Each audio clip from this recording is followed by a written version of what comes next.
50% зрения. А вообще, когда заметили ухудшение немножечко? Первый раз в поселок Лебединый прибыл врачебный десант. Для жителей села это стало долгожданным событием, так как в населенном пункте у них нет даже участкового терапевта.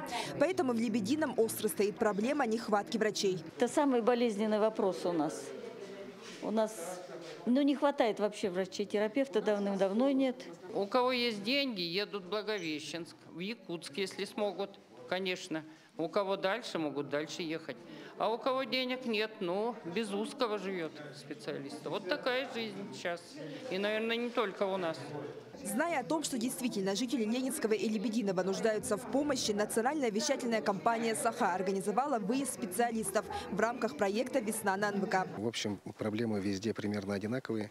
И понимая, что очень большая нехватка узких врачей, мы взяли с собой десант врачей, за что мы, кстати, очень благодарим наших друзей, которые все время нас поддерживают и работают с нами. Но это понятно, что и во благо нашей республики врачи с удовольствием соглашаются и приезжают с нами. Больше всего жители нуждались в кардиологе, так как этого специалиста нет даже в Алдане. За 2 дня детский кардиолог осмотрела 22 ребенка, а взрослые приняла около 45 человек. На первом месте по заболеваемости среди населения стоит гипертоническая болезнь, а на втором – ишемическая болезнь сердца. Здесь это тяжелые пациенты, да. Есть инфаркты миокарда. Есть после инсульта, кто-то перенес инсульты.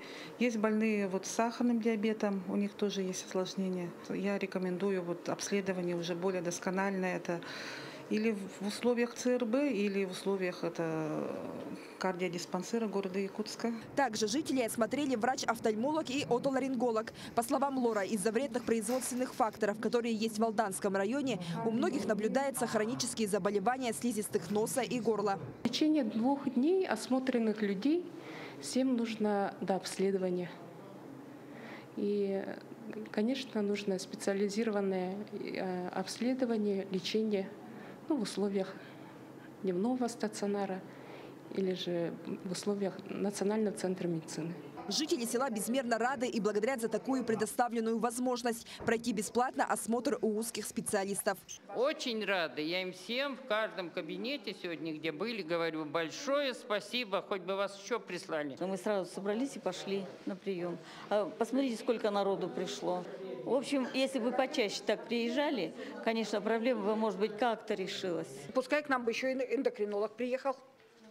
Мы очень ждем его, потому что у нас население в основном уже пожилое, такой возраст. Эндокринолог обязательно нужен, у многих сахар.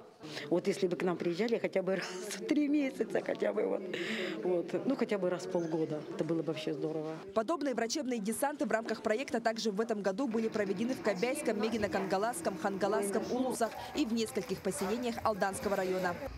Светлана Амосова, Виктор Дьячковский, Алданский район.